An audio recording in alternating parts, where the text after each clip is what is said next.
I'm Sikandar Alabadi, one of the hematologists from Mayo Clinic in Jacksonville, Florida, and lead the multiple myeloma group over here. We will be talking today about disparities in clinical trial participation, which has been an area of focus for us and also for our research. But in addition to talking about the disparities, we will also be focusing on some possible solutions to try and address these disparities, which are extremely important and urgent to be addressed in healthcare delivery. There are quite a few changing and evolving considerations when it comes to clinical trial enrollment, and frankly, just the clinical trials that we have and run across the country, across the world. So, for example, the landscape of the conduct of clinical trials itself has been changing. There are several different kinds of clinical trial types, I would say, that are possible. For example, they could be NCI run or NCI funded. They could be from cooperative groups at academic centers. There could also be pharmaceutical support or pharma driven. And there have been subsequently also different mandates for representation in clinical trials. So for example, NIH has its own guidelines, and FDA also now has some guidelines about who should be the patient population represented in different clinical trials. There is also an increasing involvement with patient advocacy groups. And while there is a slow, but there is a sure increase in awareness by patients regarding clinical trials. Also, at the same time, the clinical trial designs have been evolving and changing. So, for example, on the one hand, we have very large international clinical trials going on. So you can imagine that if the same study is being run in the US, in Europe, in Asia, and South America, the representation of patients or the enrollment of different subgroups of patients is going to be quite varied. But at the same time, some large randomized clinical trials are now being also replaced by smaller, smarter clinical trials. So running a study in a very targeted population. And that's the reason why some of the drugs have been able to come to the market approved by FDA, even without very large randomized phase 3 studies. Some drugs have been able to get approval, for example, on single-arm phase 2 trials. So that has helped run the studies in a smarter way, in overall a smaller number of patients. But you can imagine if there is a niche population, there is less heterogeneity and hence a lesser diversity. We also have now a better understanding of the molecular underpinnings of cancer, if I may say that. That's why molecularly defined subsets of a disease are being utilized to run some specific clinical trials. So for example, in multiple myeloma, if I was to talk about this, we frequently now use the term pentarefractory. So you can imagine that we are picking only a certain subgroup of patients who have already been refractory to 5 different agents or classes of drugs. Similarly, we talk about, for example, translocation 11;14, which is another very specific subtype of multiple myeloma. So you can imagine that if a study is targeted only for those patients who have this T11;14 abnormality, well, there is going to be a pre-selected group. And if that abnormality is seen less frequently in, let's say, Asians, well, Asians may get less access to the clinical trials and hence treatment with that drug. Just some examples. But all of this is being done in an effort because we know that patients want and need faster access to promising drugs. So how can we address that? And I already mentioned that some of the clinical trials are now being run on large international basis. So for example, some regimens have been approved for multiple myeloma in the US based on clinical trials in which there was a very small representation of American population. And that's where there have been large phase 3 clinical trials in myeloma leading to FDA decisions. And as I said, even approvals, largely based on ex-US studies. One of the examples is the regimen wherever melphalan is utilized. We hardly use melphalan in the US. Still, there is a combination of daratumumab monoclonal antibody with bortezomib, melphalan, and prednisone. That is an FDA-approved regimen, but we don't really use that regimen in the US much because we use different classes of drugs. When we specifically talk about clinical trial enrollment and how the patterns of enrollment have been seen in the literature, there are some very interesting studies which have shown that the percentage of enrollment of the general population into clinical trials is actually quite low. Data comparing academic centers, community centers, and then even combined data from all centers where clinical trial participation was reviewed based on a landscape report in 2018, it was noted that the average enrolled population in clinical trials in academic centers is just about 15%, in community centers nearly 6%, so giving it an average of just about 8% of cancer patients get enrolled in clinical trials. Now, this is a pretty dismal number, and you can imagine that if the total number is so low, if we try to tease out and hope that this 8% number is representative of the true US national demographic, it's going to be far from that. Other studies have also looked at whether this demographic composition of clinical trials was different when these studies were supported by NCI, National Cancer Institute, or, for example, pharmaceutical sponsored. And several different studies have looked at these kind of analyses. And a couple of them have shown that typically our racial, ethnic minorities, the term that has been typically utilized, but I would focus on thinking the traditionally underserved groups, for example, Hispanics, African Americans, that they tend to be underrepresented in clinical trials.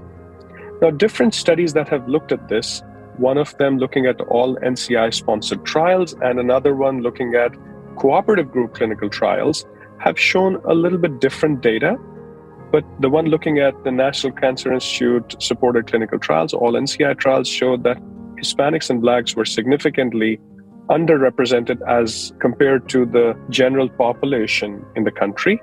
And by the way, I should also say that elderly patients have also been time and again showed to be underrepresented in clinical trials.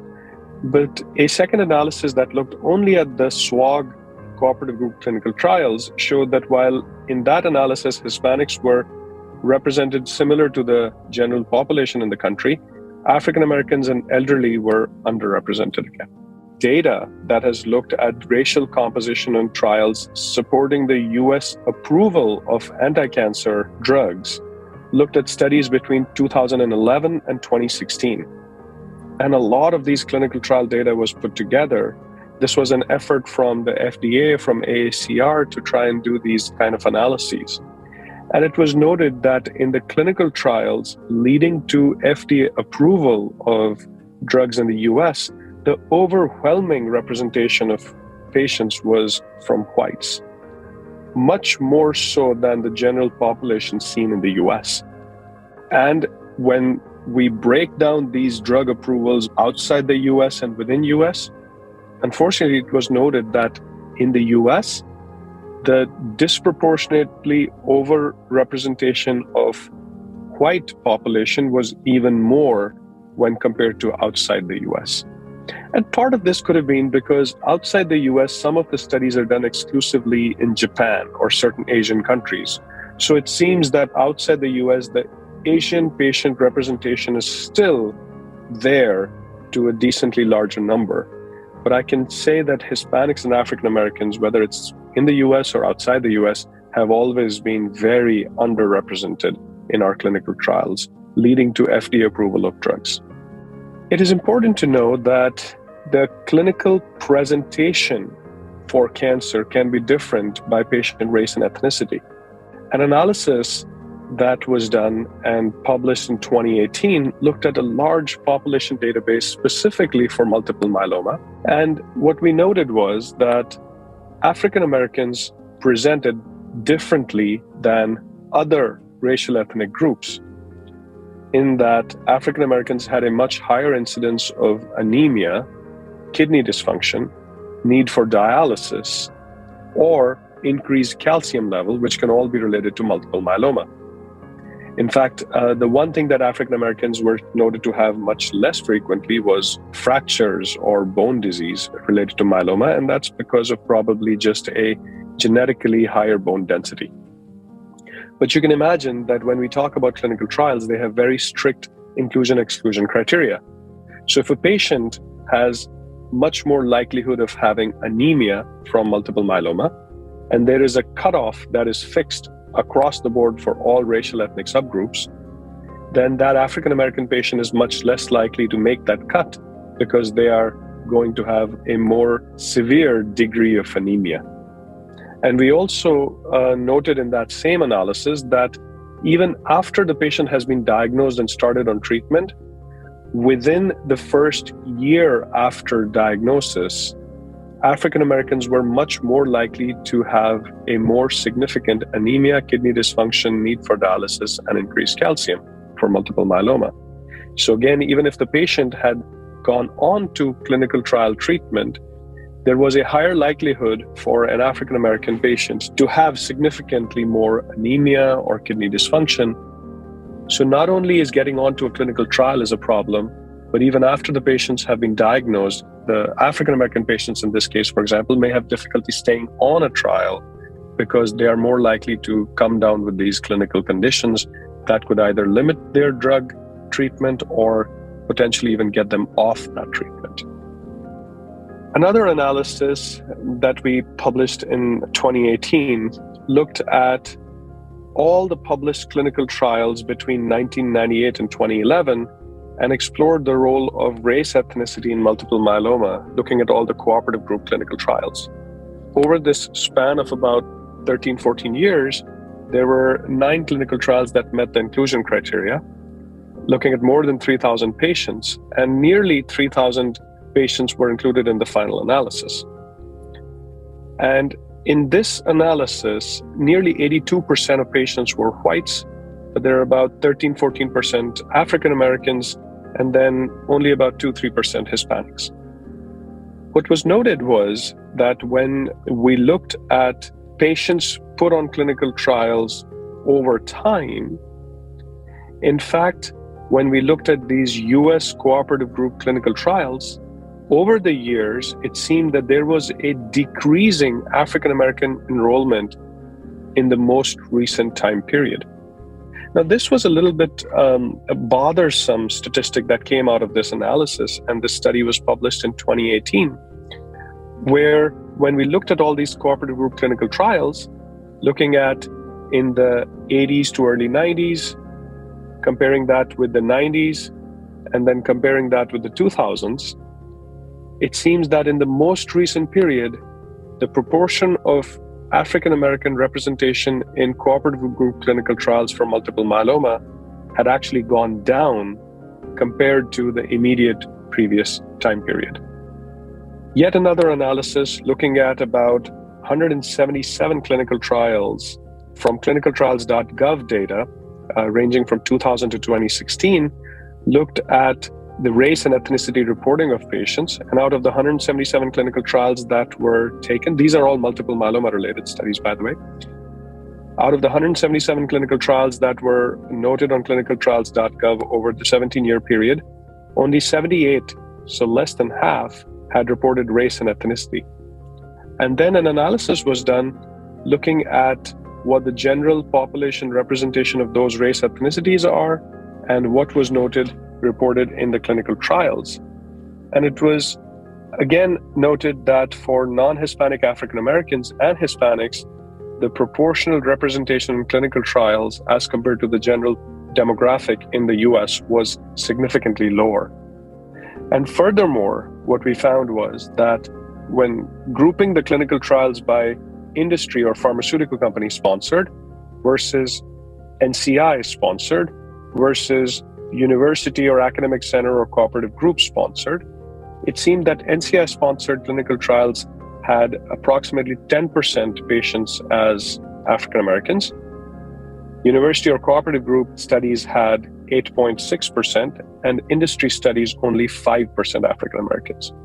And you can imagine that the bulk of clinical trials that are done are run by pharmaceutical sponsors.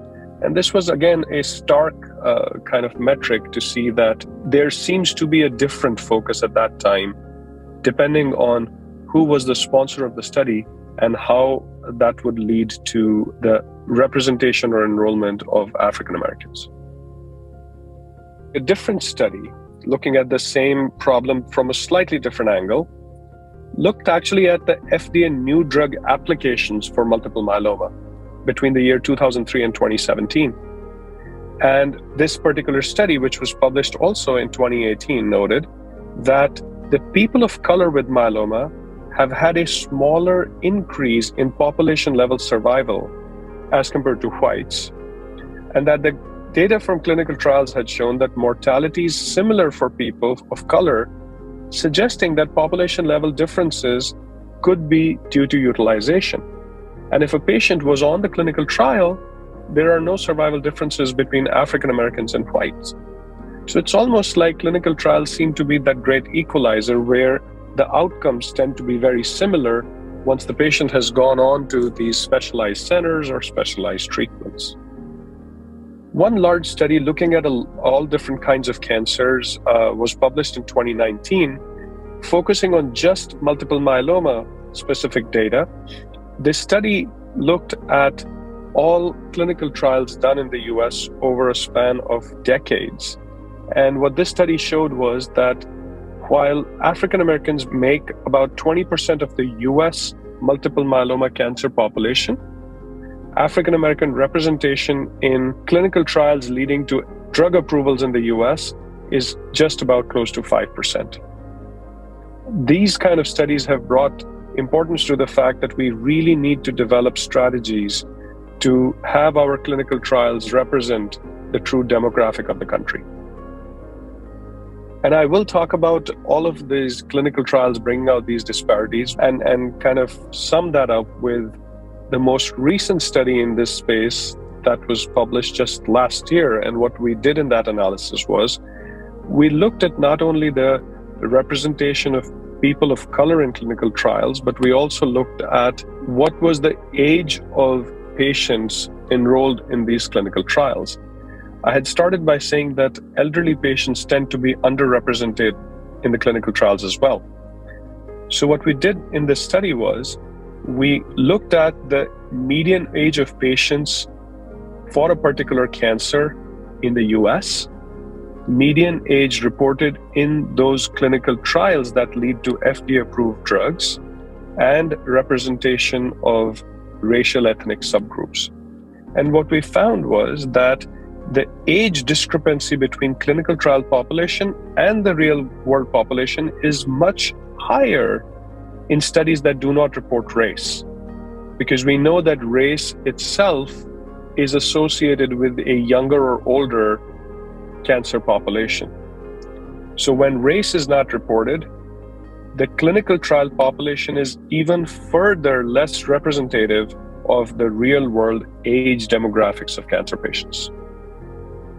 So by talking about this and enough of noting all these studies, I think we've laid out quite nicely that there are tons of disparities that exist with clinical trial enrollment and how certain subgroup patients may be extremely underrepresented. Are there any potential strategies that we can develop? Yes, I think there are. So I think it's important to set some concrete targets for trial enrollment based on demographics and disease biology. It is also very important to have some targeted approaches addressing cultural barriers.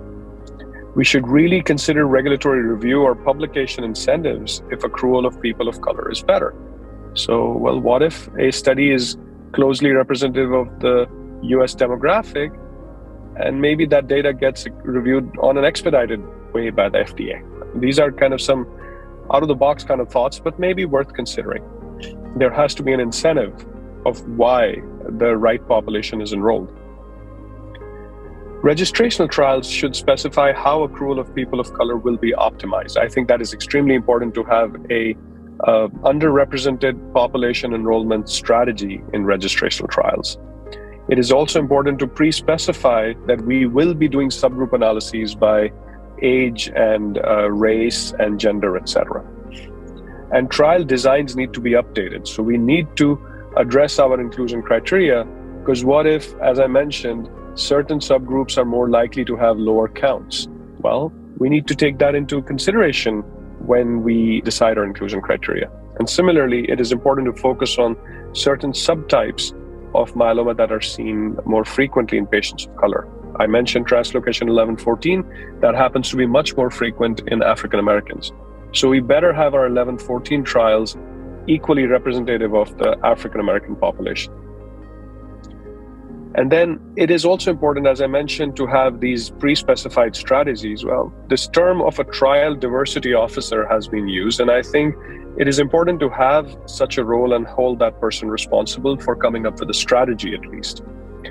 It is important that when we have study site staff, like our coordinators, data managers, they need to be a bit more culturally sensitive trained. There are studies, for example, showing that an African American patient is more likely to be compliant to a treatment or be receptive of a treatment if they are explained that treatment by an African American physician or nurse. I don't think it's going to be possible to match the patients like that, but at least having a culturally sensitive discussion would be important. We maybe need to provide some grant funding to sites which are rich in these underserved populations, but are typically not under the umbrella of our clinical trial setup. So if a site has more African American patients, but typically does not participate in trials, well, how can we help them overcome the barriers so that they are actually able to open the studies and do them? Similarly, after the drug even gets approved, if African Americans were not enrolled, Hispanics were not enrolled in clinical trials, maybe that post-marketing data needs to be collected. We also should consider doing pharmacokinetic and pharmacodynamic studies, and also studies of safety and benefit, specifically in peoples of color for a given drug. And then these clinical trials tend to be done within silos of their own studies. It's also important to maybe try to merge the clinical trial data across companies, across drugs, maybe grouping them by mechanisms of action so that we can have a richer cohort of people of color included in those analyses. And as I mentioned, it is probably important to try and figure out how we could incentivize clinical trials in institutions where majority of the people of color go. Thanks a lot for your time.